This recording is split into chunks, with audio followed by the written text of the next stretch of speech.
गिरिवरधारी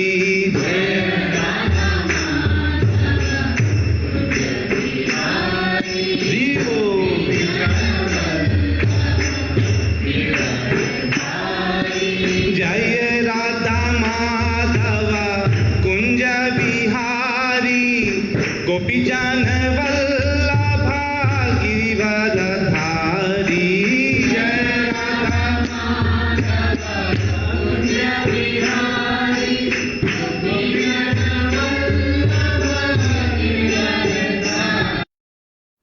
ओम नमो भगवते वासुदेवाय। ओम नमो भगवते वासुदेवाय। ओम नमो भगवते वासुदेवाय। नारायणं नमस्कृत्य नरं चैव नरोत्तमं देवीं सरस्वती व्यासं ततो जयमुदीरयेत्। नष्टप्रायेषु भद्रेषु नित्यं भागवत सेवया भगवती उत्तमा श्लोके भक्तिर्भवति नैष्टिकी। ओम अज्ञानतिमिरान्धस्य ज्ञानाञ्जनशलाकया चक्षुर्मीलितं येन तस्मै श्रीगुरुवे नमः। श्रीचैतन्यमनोभीष्टं स्थापितं येन भूतले स्वयं रूपः कदा मह्यं ददाति स्वपदान्तिकं। वन्देऽहं श्रीगुरु श्रीयुतापदकमलं श्रीगुरून् वैष्णवांश्च श्रीरूपं साग्रजातं सहगण रघुनाथान्वितं तं सजीवं साद्वैतं सावधूतं परिजनसहितं कृष्णचैतन्यदेवं श्रीराधा कृष्णपादान् सहगण ललिता श्रीविशाखान्वितांश्च।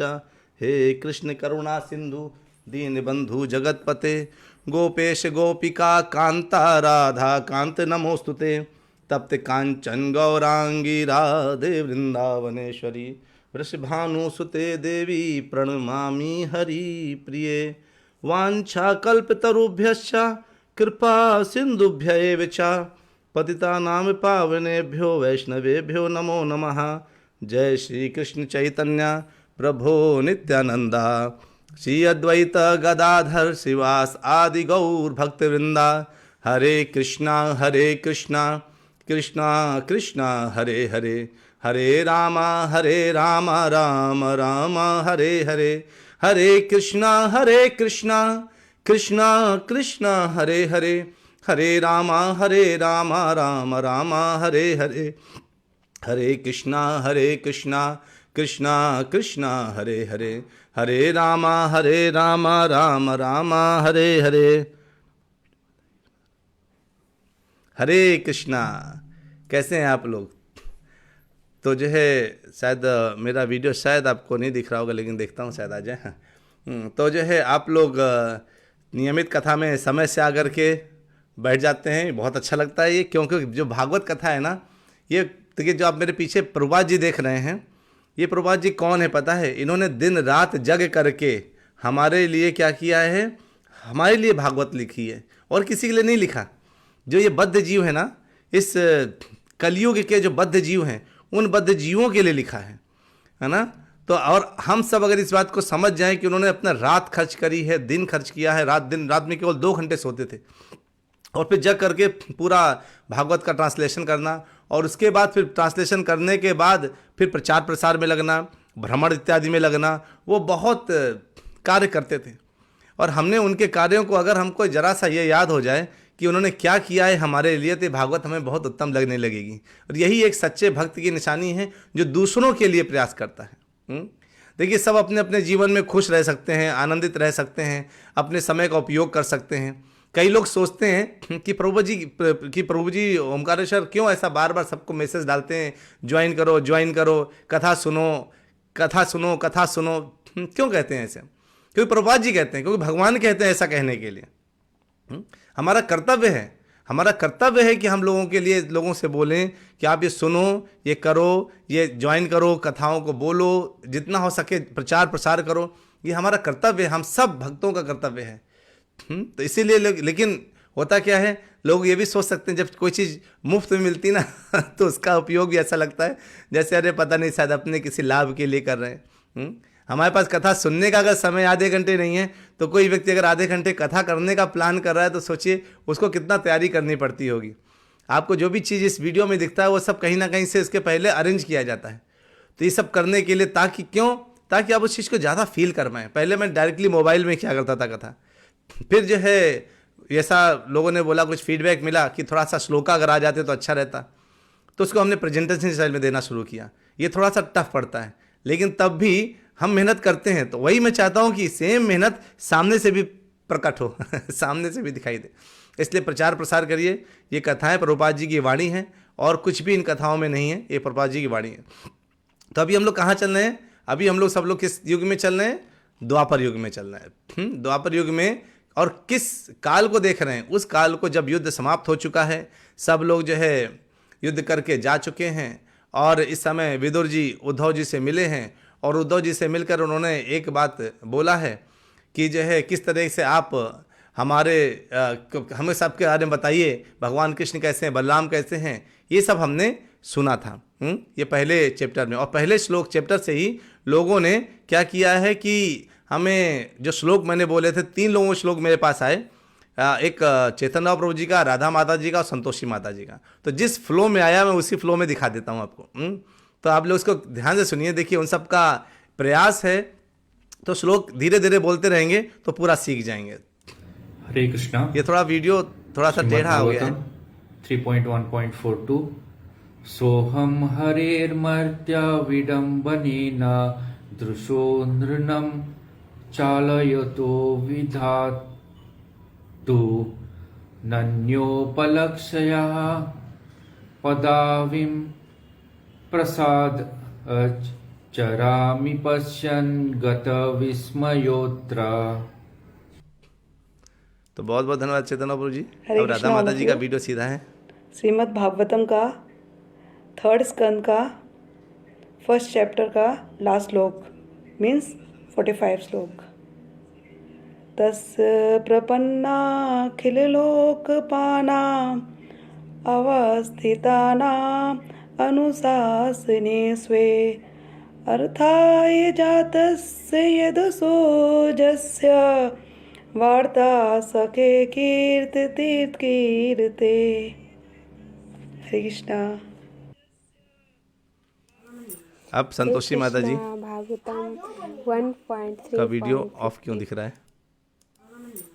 हरे कृष्णा भागवतम 1.3 कहाँ गया माता जी आपका वीडियो? 44 श्लोका आजस्य जन्मोऽथ पथनासनाया कर्माणि कर्तु।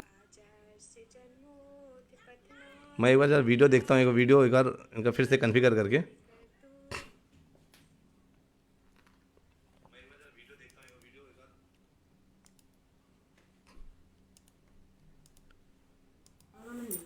हरे कृष्णा हाँ, भागवतम कुछ प्रॉब्लम है। खैर कोई यदि माता जी आपका आवाज़ सुन लेते हैं, कल वीडियो देख लेंगे।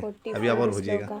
आजस्य जन्मोऽथ पथनासनाया कर्माणि कर्तु ग्रहणाय पुंसां नन्यथा को अर्हिति देहयोगं परो गुणानामुतिकर्के तंत्रम्।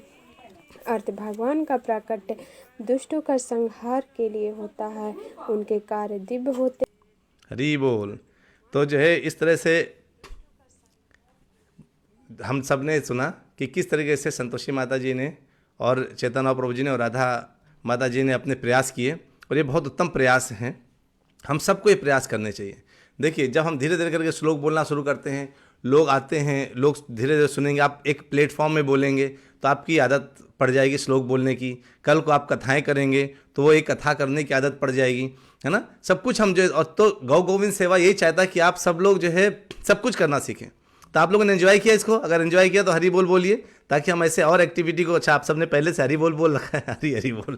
तो आप सब ने जो ऐसे कुछ, आप लोग कुछ भी जो आध्यात्म से संबंधित अगर कुछ ऐसा करते हैं तो आप मुझे भेज सकते हैं कुछ। लेकिन मैं डेली चाहता हूँ आप लोग श्लोका भेजिए, और भेजिए ना भेजिए श्लोका जो है आप एक पढ़ करके, कोई भी श्लोका पढ़ के भेजिए।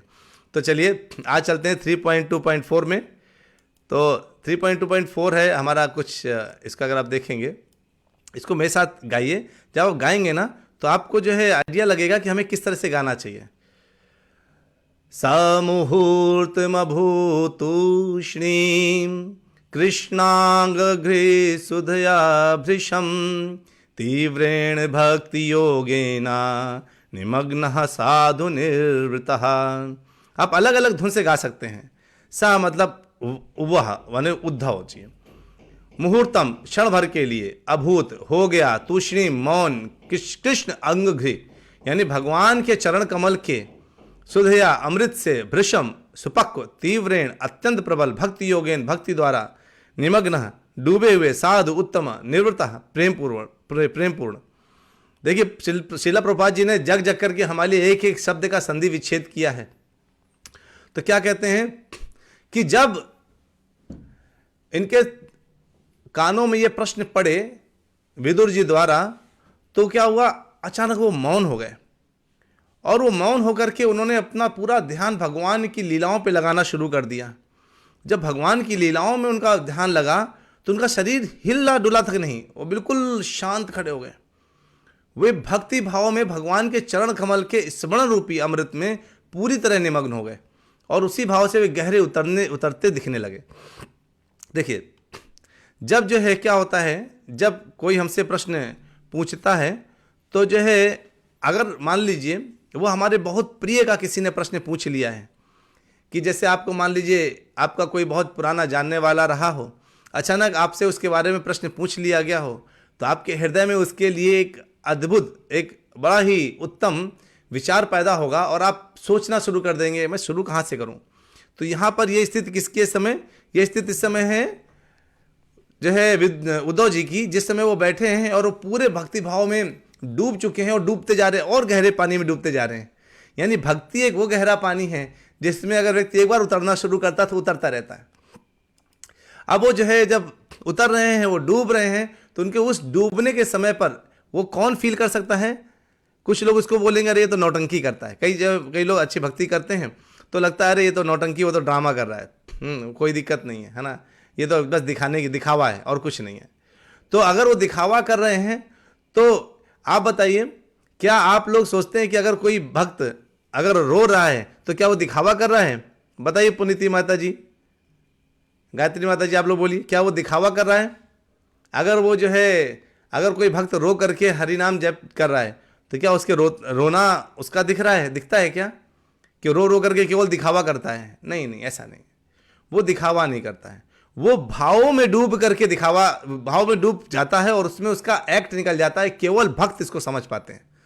जब विदुर जी ने जब प्रश्न पूछा उद्धव जी से तो ऐसा लगा जैसे उद्धव जी बिल्कुल नींद से जाग गए हों और वो जो है, और उन्होंने बिल्कुल ऐसा लगा और उनको ऐसा लग रहा था जैसे अरे आज मेरे कानों में भगवान कृष्ण का नाम किसने ले लिया, और उसने कृष्ण का नाम लेकर के मुझसे ऐसा पूछा और वो मुझसे पूछ करके उसने, और मैं कितना धृष्ट हूँ, मैंने कितना जो है ऐसा व्यक्तित्व हूँ कि मैंने भगवान के चरण कमलों को भुला दिया। भगवान गए और मैंने उनको भुला दिया, तो उन्होंने अपना पूरा ध्यान भगवान की चरण कमलों में लगा दिया। और जो है उनकी जो, अब जब चरण कमलों में लगा दिया ध्यान, तो उनका जो अपना स्वाभाविक रूप था वो क्या हुआ, उनके भगवान के प्रति जो दिव्य प्रेमा भक्ति थी वो उमड़ उमड़ करके बाहर आने लगी। उनको ऐसा करने में बड़ा आनंद मिलने लगा। और उनका उस समय जब आनंद मिल रहा था, तो जब देखिए आनंद की दो स्थिति होती है, एक जब बहुत आनंद मिलता है तो इंसान या तो रोने लगता है और या तो फिर हंसने लगता है ना। तो पहले वो रोना शुरू कर दिए जैसे उनको पता चला, और बाद में फिर उनका मुस्कुराहट करके वो आंसर करेंगे, अभी आपको आगे पता चलेगा। तो अब क्या है, भगवान क्या है, भगवान तो परम पूर्ण है ना। तो अगर उनकी स्मृति भी आ गई तो भगवान का स्मृति में और भगवान में कोई अंतर नहीं है। भगवान, अगर आप कोई कहते ना अरे भगवान तो मुझे दर्शन देते नहीं, तो उनके लिए उत्तर है भगवान दर्शन कैसे देते हैं। भगवान की अगर आप, जैसे हम कथा कर रहे हैं और आपके जो है आपको ये कथा उत्तम लग गई, आपको लगा अरे भगवान याद आ गए, उतनी देर के लिए अगर आपने सोच लिया भगवान मुरली बजाते हैं और जो है गोपियों को रिझाते हैं, उनको जो है उनके साथ रास करते हैं, गैयों को चराते हैं और गोपों के साथ खेलते हैं, अगर ऐसा आपने एक बार भी मन में स्मृति कर ली भगवान की, तो भगवान की स्मृति और भगवान में कोई अंतर नहीं है, श्रीला प्रभुपाद जी कहते हैं। अगर भगवान सदैव आ गए तो अब आपको अगर भगवान से मिलना है तो आंख बंद करिए, भगवान के बारे में सोचिए, तो भगवान से आप मुलाकात कर लेंगे। और इसका जो है, इसको किसमें, शिक्षाष्टकम में अगर आप देखें शिष्टाष्टकम मैं आज आपको दिखाने वाला हूं, शिष्टाष्टकम में इस बात को देखिए, अगर आपको इसे दूसरा वाला देखिए, नाम नाम कारी बहुधा निज सर्वशक्ति तत्रार्पिता नियमिता स्मरणे न काला एता हर्षि तो कृपा भगवन ममापि दुर्दयो मी दृश्मिहा जनिनानुरागा। अरे कहते हैं देखिए, तो मुझसे बड़ा धृष्ट कौन होगा कि जिसको इतना बढ़िया मौका मिला है कि आपके नाम में, आपकी स्मृति में, आपके ध्यान में, आपकी भागवत कथा में और भगवान में स्वयं कोई अंतर नहीं है। तब भी मैं कितना दुर्भाग्यशाली हूं कि जब 9:30 बजता है तो मुझे दूसरे काम याद आ जाते हैं। जब भागवत कथा चलती है तो मुझे दूसरे काम है। मैं कितना दुर्भाग्यशाली हूं। मैं केवल एक बार आकर के हरे कृष्णा लिख करके चुपचाप गायब हो जाऊंगा, पता चल गया मैंने अपनी अटेंशन, हाँ प्रेजेंट सर, प्रेजेंट प्रभु जी, और बाद में हरे कृष्णा लिखे, हरि बोल लिखे और अचानक संख्या कम हो गई। कैसे? ये बताने के लिए हाँ देखिए मैंने आपकी कथा सुनी थी, और प्रश्न पूछ लिए जाएंगे तो क्या होगा? नहीं, वही बस मिस कर दिया था मैंने। ऐसा नहीं होना चाहिए। ये हमारे अंदर भाव होने चाहिए कि अरे 9:30 बजा और मुझे पहुंच जाना चाहिए, क्योंकि भगवान के नाम में, भगवान के कथा में, भगवान की लीला स्मरण में, भगवान की स्मरण में कोई अंतर नहीं है। श्रील प्रभुपाद जी कहते हैं अगर हम जो है इस बात को बिल्कुल बिल्कुल गांठ बांध लें तो हमको क्या भगवान साक्षात डेली दर्शन देंगे। आप एक दिन के दर्शन की बात करते हैं, नियमित नित्य दर्शन देंगे, और उस आनंद से विभोर होकर के क्या होगा, आप में एक अजीब परिवर्तन आने लगेगा। और जो इस कथा को डेली सुनेंगे, मैं आपको बता रहा हूं, जो इस कथा को डेली सुनेंगे और जो इस कथा का प्रचार प्रसार करेंगे, उनके अंदर, उनके हृदय में एक अजीब सा एक भूचाल, एक अजीब सा, जैसे देखिए मैं डेली कथा करता हूं, मुझे अब ये मेरी ड्यूटी हो गई है, मुझे इसमें कोई सैलरी नहीं दे रहा, मुझे कोई सैलरी चाहिए भी नहीं कि हाँ आप मुझे सैलरी दो मैं कथा करूंगा, नहीं, क्यों? मुझे एक आनंद आ रहा है। मुझे लग रहा है कि अगर ये मैं कथा नहीं करूंगा तो जैसे मैंने कुछ छोड़ दिया। बहुत मजबूरी में कथा छोड़नी पड़ जाए बात दूसरी है, लेकिन कथा मैं कभी भी, ये मेरी कोशिश होता करना ही करना है। आज सुबह मैं एक टेबलेट खा करके मैंने कथा करना बैठा हूं अभी। क्यों? क्योंकि हमें कथाएं करनी ही चाहिए, हमें कथा सुनना चाहिए। 9:30 तो क्या भगवान के क्या कहते हैं, एक क्षण के लिए उद्धव जी पूर्णतः मौन हो गए और भगवान के चरण कमलों में अपना ध्यान लगा दिए, और आनंद में वो लगातार डूबते चले जा रहे थे, क्योंकि भगवान के नाम में आनंद ही आनंद है। और बिल्कुल वो ऐसा भावावेश उनमें नजर आने लगा जो एक बड़े बड़े महाभागवतों द्वारा किया जाता है। शरीर में पता है आपको कि जब जो है भौतिक अवस्था में व्यक्ति होता है तो उसके अंदर भी अश्रु आते हैं। शरीर में जब डरता है तो कंपन होता है, प्रस्वेदन होता है, उसके शरीर से पसीना निकलता, बेचैनी होता है, रोमांच होता है, गला रुंध जाता है, ये सब स्थितियां बनती हैं। वैसे ही भक्ति में भी ऐसा ही होता है। भक्ति में भी इसको भी आपको शिष्टाष्टकम में मिलेगा। क्या शिष्टाष्टकम मिलेगा? फिर से देखिए, शिष्टाष्टकम का जो है आपके लिए लेके आए हैं, अलग अलग दिखाएंगे। लेकिन देखिए 6वां श्लोक देखिए सब लोग। नयनम गलित सुधारया वदनम गद गद रुद्धया गिरा पुलकैर्निचितं वपुः कदा तव नाम गृहिणे भविष्यति। नयनम गलित सुधारया। देखिए जब हमारे भक्ति हमसे उमड़ के आती है ना, तो क्या होता है पता है आपको, कि जब हम भगवान का नाम लेते हैं ना, तो जो है आंखों से आंसुओं की धारा बहने लगती है। गले दशु धारा, और कैसी धारा? जो ये आंख से बहेगी और गले तक आ जाती है। इतनी लंबी लंबी धारा बहने लगेगी। किस चीज से? केवल एक बार बोल दिया हरे कृष्णा, जैसे ही आप एक बार ऐसा बोलते हैं ना, वो धारा बहने लगती है। और कहते हैं कि कब ऐसा होगा कि मेरा कंठ आपके जो पुलकै निचितम बपू कदा तो नाम ग्रहणे भविष्यति, कि मेरा कंठ गद्द होकर अवरुद्ध हो जाएगा, आपका राम नाम लेकर रोमांचित हो उठेगा। हे कृष्ण, मुझे ऐसा स्थिति चाहिए। कब ऐसा होगा? 7वां श्लोक देखिए, कब ऐसा होगा? युगायितम निमेषेण चक्षुषा प्रावृषायितम शून्यायितम जगत सर्वम गोविंदा विरहेण में। ये भाव उनमें दिख रहे थे, तभी मैंने ये श्लोक लेकर के आया हूं। उद्धव जी में भाव दिखने लगे कि कहने लगे, हे गोविंद, आपके विरह में मुझे एक क्षण, एक एक युग के बराबर लग रहा है। युगायतम निमेषेण, निमेषेण मतलब जब पलक झपकते हैं ना ऐसे, वो पलक झपकना भी मुझे एक युग के बराबर लग रहा है। चक्षुषा प्रावृषायितम, मूसलाधार बारिश हो रही है आंखों से। क्यों हो रही है ऐसा? कोई पूछे ऐसा क्यों हो रहा है? क्योंकि मेरे गोविंद मेरे पास नहीं है। शून्यायतम जगत सर्वम, पूरा जगत शून्य हो गया है। लोग मुझे सामने चलते हुए दिख रहे हैं, लेकिन मुझे लग रहा है वो चल नहीं रहे हैं। मुझे कुछ दिख नहीं रहा है, सब कुछ हो रहा है लेकिन मुझे लग रहा है कुछ नहीं हो रहा है। मेरे हृदय में ये भाव आ रहे हो। वही हृदय के भाव किसमें दिख रहे थे इस समय? उद्धव जी में जो है विदुर जी को दिख रहे थे। हरे कृष्णा।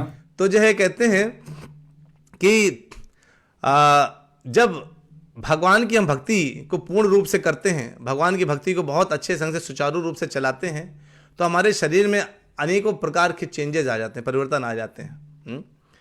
तो वो परिवर्तन हमको उद्धव जी में देखने को मिल रहे हैं। अब चलते हैं अगले श्लोक में।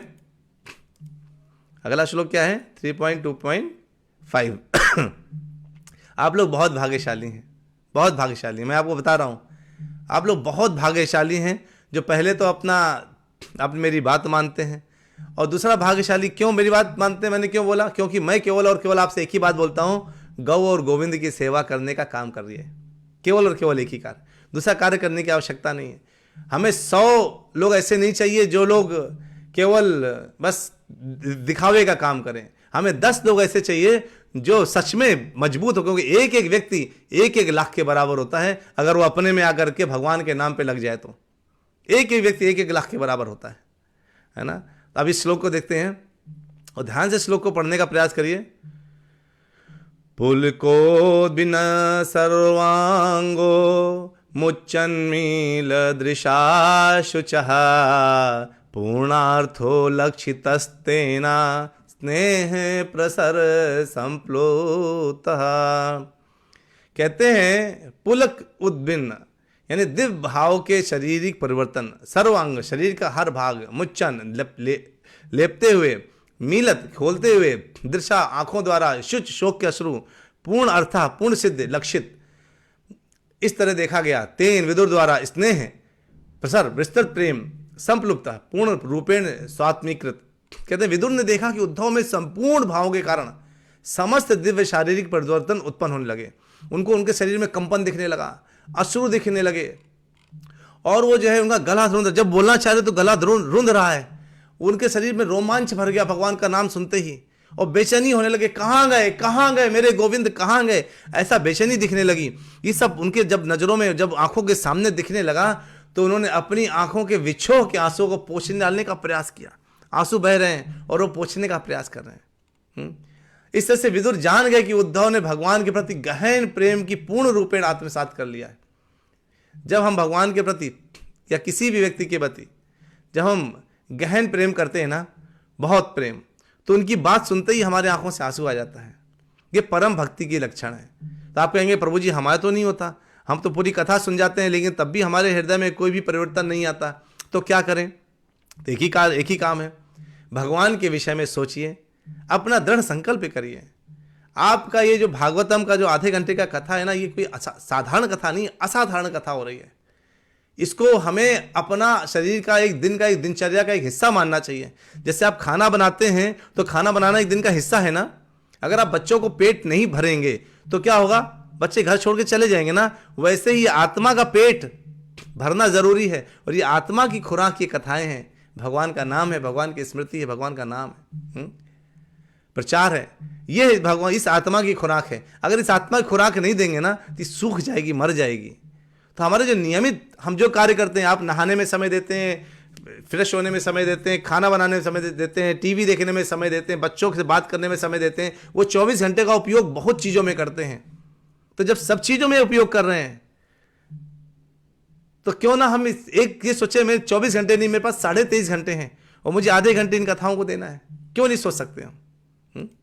सोच सकते हैं। अगर मैं जानता हूं, अगर मैं सोच सकता हूं तो आप भी सोच सकते हैं। विदुर समझ गए, श्रीला प्रभुपाद कहते हैं विदुर समझ गए कि उनके शरीर के जो लक्षण है वो भगवत प्रेम की वजह से है। तो कितने अवस्थाएं हो जाती हैं? भक्ति के विकास की 3 अवस्थाएं होती हैं। ध्यान रखिएगा, ये प्रश्न मैं कल पूछ लूंगा। तो जो है चेंजेज होता है, चेतना पूर्वक करें, चेंजेज होता है प्रभु जी, बट वन डिस्टर्बेंस सब खराब कर देता है, सब साधना, सब परिवर्तन, सब वेस्ट हो जाता है। संतोषी माता जी कहते हैं प्रभु जी हमारे साथ होता है। Very good. राधा माता जी कृष्णा की वाणी है, कहती हैं हाँ सच में ये जो कथाएं कृष्णा की वाणी है। और जब हम भगवान का नाम लेंगे तो ये 3 परिवर्तन अगर आपको दिखने लगे हैं, भक्ति विकास के 3 विभिन्न अवस्थाएं होती हैं। प्रथम अवस्था, जब हम भक्ति संहिताओं में संस्तुत विधि विधानों का पालन करने लगे, जो जो विधि विधान है भक्ति में कि हाँ सुबह उठना है, जपा करना है, आरती करनी है, ये सब काम करने हैं। दूसरी अवस्था है भक्ति की स्थायी दशा होना, यानी अब भक्ति हो गई है, अगर आपको आधा घंटा सुनना है कथा तो ओले बरसे या अंगारे या आंसू की झड़ियां रे, कुछ भी हो जाए सुनना ही सुनना है ना, ये कथा सुनना ही सुनना है। और तीसरा क्या है, इसमें आत्मसात होना, ये अंतिम अवस्था है। आत्मसात होकर उनकी अनुभूति होना, ये अंतिम अवस्था, अनुभूति होने लगती है। हमारे गुरु महाराज लोगों को अनुभूति होने लगती है और उनमें लक्षण दिखने लगते हैं। देखिए भक्ति की 9 विभिन्न विधियां हैं। आज थोड़ा 5 मिनट और एक्स्ट्रा लूंगा, बहुत इंपॉर्टेंट कथा है इसकी, है ना।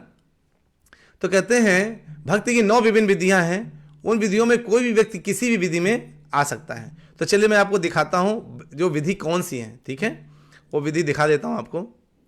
मैंने 9 भक्ति सद्विधि लिखी है, ये देखिए। श्रवणम कीर्तनम विष्णु स्मरणम पाद सेवनम अर्चनम वंदनम दास्यम सख्यमात्म निवेदनम।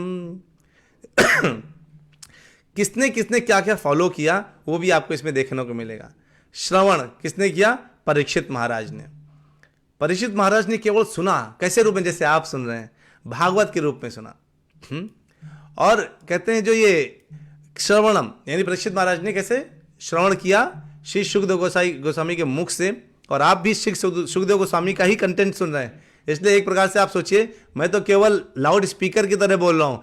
बोला तो सुखदेव गोस्वामी जी ने है और लिखा और एक्सप्लेनेशन किया श्रील प्रभुपाद जी ने, और वो स्पीकर है एक्चुअल में और मैं लाउड स्पीकर हूँ।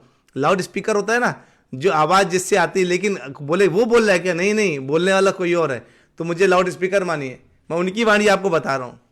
कीर्तन किसने किया, सुखदेव गोस्वामी ने कीर्तन किया। स्मरण किसने किया, प्रहलाद महाराज ने स्मरण किया। पाद सेवन लक्ष्मी जी करती हैं। अर्चन पृथु राजा ने किया था। वंदन अक्रूर जी ने किया था, दास से दिखाया था हनुमान जी ने, सख्य दिखाया था अर्जुन ने, और आत्मनिवेदन बलि राजा ने। और गोपियों ने क्या दिखाया था, ये सब कुछ दिखाया था। सब कुछ गोपियों ने सब कुछ दिखाया, प्रस्तुत किया, है ना। तो हमें क्या करना चाहिए, हमें गोपियों की भांति कोशिश करना चाहिए कि हम अगर नहीं, देखिए नौधा भक्ति में हम एक चीज पकड़ लें, चाहे श्रवणम कीर्तनम, तो भी कल्याण हो जाता है। लेकिन कम से कम 3 चीज, श्रवणम कीर्तनम विष्णु स्मरणम पाद सेवनम, हम स्मरण कर सकते हैं। श्रवण तो आप कर ही रहे हैं, है ना, इनमें कुछ भी रेगुलर कर दिया तो कल्याण हो गया, समझ लीजिए, है ना। तो ये जरूरी है। तो अगर आपका श्रवणम बहुत जरूरी, बहुत आवश्यक। देखिए सबसे पहला नाम किसका दिया गया है, श्रवणम का। ये भी तो हो सकता था पाद सेवनम श्रवणम कीर्तनम विष्णु, है ना, ऐसा करके कुछ बोल सकते थे, नहीं, सबसे पहला नाम दिया श्रवण का। तो जो श्रवण अच्छे से करते हैं ना, उनका जो है कोई इशू नहीं होता, उनका तो ना रास्ता बिल्कुल साफ रहता है, और हम श्रवण से ही भागते रहते हैं। तो जो है कहते हैं how to be immune to disturbances by एश्योरिक पीपल। देखिए तो आप बड़ी अच्छी इंग्लिश लिखते हैं प्रभु जी, लेकिन मुझे समझ आया आप कह रहे हैं कि कोई अगर आप बहुत इधर उधर डिस्टर्बेंस करे तो उससे इम्यूनिटी कैसे लेके आए। तो 2 प्रकार की इम्यूनिटी होती है, एक हेल्थ बॉडी की इम्यूनिटी, एक होता है माइंड की इम्यूनिटी। तो माइंड की इम्यूनिटी करने के लिए सबसे जरूरी क्या है, हरे कृष्णा कृष्ण कृष्णा हरे हरे, हरे रामा राम राम हरे हरे। ये है माइंड की इम्यूनिटी। बॉडी की इम्यूनिटी के लिए लोग पीते हैं काढ़ा पी लो, ये पी लो, वो पी लो, लेकिन दिमाग की इम्यूनिटी किस में है, माइंड की इम्यूनिटी बनती है जब हम भगवान का कथा का सुनते हैं। तो आप जो कर रहे हैं ना प्रभु जी, आप डेली कथा सुनते रहिए, अभी आपको पता चल जाएगा। देखिए विदुर जी जो है जब घर से दुर्योधन के कहने पर निकाले गए थे तो उनको कोई फर्क नहीं पड़ा, उन्होंने कहा मुझे बेस्ट चीज मेरे लिए क्या हो सकता है। वो इम्यून थे ना, क्योंकि भगवान कृष्ण के भक्त थे। हम इन कथाओं को सुनेंगे तो हम इम्यून बन जाएंगे प्रभु जी। हमें केवल इतना ही करना है। एक आज का अंतिम श्लोक देख लीजिए। बस इसमें थोड़ा सा है श्लोक में, तो कहते हैं इसमें शनकैर्भृगवल्लोकानिलोकं पुनरागतः विमृज्य नेत्रे विदुरम प्रीत्याहोद्धव उत्स्यमन। कहते हैं शनकई धीरे धीरे भगवान लोकाधाम से निलोकम मनुष्य लोक को पुनः आगता, फिर से आकर विमृक्ष पहुंचकर नेत्रे आंखें विदुर से प्रीत्या स्नेहपूर्वक आह कहा उद्धव ने उस उत्स्यमन उन स्मृतियों के द्वारा। अब भगवान उद्धव जी ने पूरा भगवान की स्मृतियां ली और उस समय भगवान के धाम वो मन से ही पहुंच गए थे। और फिर वहां से वो अपने आप को वापस खींच करके लेके आए, अपने आंसू पोंछे और अपनी पुरानी स्मृतियों को जगाया और विदुर से फिर हंस करके बोले। देखिए मैंने बोला था ना, जब जो है हम भगवान के उसमें जाते हैं ना तो पागल जैसी स्थिति हो जाती है, कभी हम रोते हैं और कभी हम हंसते हैं। तो हमको क्या भगवान के नाम पे यही स्थिति आती है।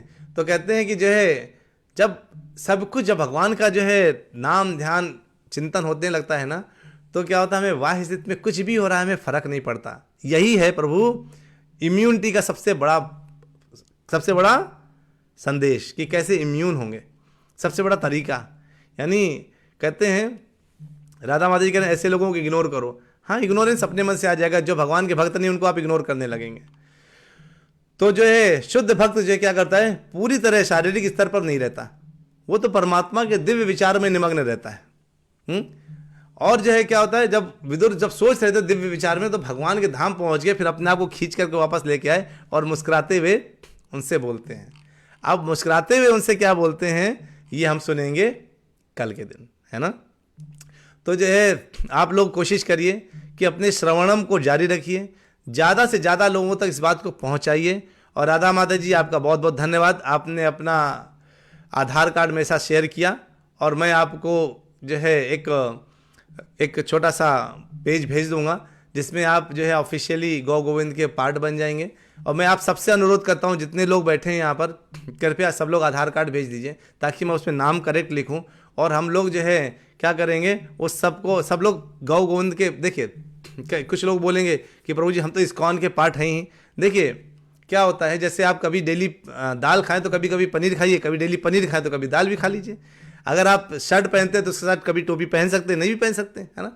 तो क्या होता है, मैं तो इस्कॉन सेंटर चला रहा हूँ, लेकिन गौ गोविंद को जो है इसलिए इसमें प्रोत्साहन दिया जा रहा है ताकि हम एक साथ अलग अलग जगह पर आक्रमण कर सकें, अलग अलग लोगों को बुला सकें, है ना। तो इसलिए आप सबसे अनुरोध है कि कृपया अपना भेजिए आधार कार्ड ताकि हम सब लोगों को एक बिल्कुल गौ गोविंद के आप लोग एक पार्ट बन जाएंगे। इस्कॉन के पार्ट हैं ही, गौ गोविंद के बन जाएंगे। एक्स्ट्रा करने में भगवान के लिए कोई प्रॉब्लम नहीं है, ठीक है ना। तो इसको करिए और साथ में ये परिवार बनेगा और इस परिवार में साथ में हम लोग बैठ करके भगवान के लिए कार्य करेंगे। तो और एक बात को हमेशा ध्यान रखिए, इस जो सबसे लास्ट लाइन है उसको देखिए, श्लोक है आश्लिष्वा पादरतां पिनष्टुमा अदर्शनामर्मतां करोतु यथा तथा वा विदधातु लंपटो मत प्राणनाथस्तु सैव नापरान। तो कहते हैं अरे आश्लिष्वा पादरतां पिनष्टुमा अदर्शनामर्मतात् करोतु। अरे कहते हैं मेरे भगवान कृष्ण के अलावा कोई दूसरा प्राणनाथ नहीं है और वो सदैव बने रहेंगे। वो मेरा आलिंगन करें ना करें, मुझे दर्शन दें ना दें, मुझे आहत कर रहे हैं सब करके तो करते रहें, वो नटखट कुछ भी करें, वो सब कुछ करने के लिए स्वतंत्र हैं क्योंकि वो मेरे, लेकिन तब भी वो मेरे क्या है, नित्य आराध्य प्राणनाथ बने रहेंगे। हरे कृष्णा कृष्णा कृष्णा हरे हरे, हरे राम राम राम हरे हरे। तो चेतन बाबू जी कह रहे हैं ईमेल शेयर करिए, तो मैं स्मृति से बोलूँगा कि उसमें आप इनको ईमेल शेयर कर दें gowgovindsewa@gmail.com। तो आप जो है gowgovindsewa@gmail.com है प्रभु जी, तो उसमें आप मेल भेज सकते हैं। आपको जो है जीमेल यहीं पे सबको शेयर कर देते हैं ताकि जो व्हाट्सएप में करना चाहे, व्हाट्सएप भी थोड़ा सा सिक्योर ही माना जाता है, वो उसमें सिक्योर इनक्रिप्टेड चैट होती हैं, लेकिन तब भी आप जीमेल भेजिए। तो जो है आप सब लोगों का बहुत बहुत धन्यवाद, मेरा बहुत बहुत नमन। वांछा कल्पतरुभ्यश्च कृपा सिंधुभ्य एव च पतितानां पावनेभ्यो वैष्णवेभ्यो नमो नमः। हरे कृष्णा कृष्ण कृष्णा हरे हरे, हरे रामा रामा रामा हरे हरे। चलिए, आप लोगों को कथाएं अच्छी लगी? गौ गोविंद सेवा @GGS चेतना प्रभु जी, सही यही, इसी में जो आप ईमेल भेज दीजिए। और सब लोग जो है हिस्सा बनिए, गौ गोविंद सेवा परिवार का हिस्सा बनिए। हमें इसके परिवार को बंद करके लोगों तक ये भागवतम कथाएं पहुंचानी है। ये साधारण कथाएं नहीं हैं, मैं आपसे बार बार बोल रहा हूं, ये साधारण कथाएं नहीं हैं। ये आधे घंटे जीवन में निकालिए और कथाओं पे रहिए, ठीक है?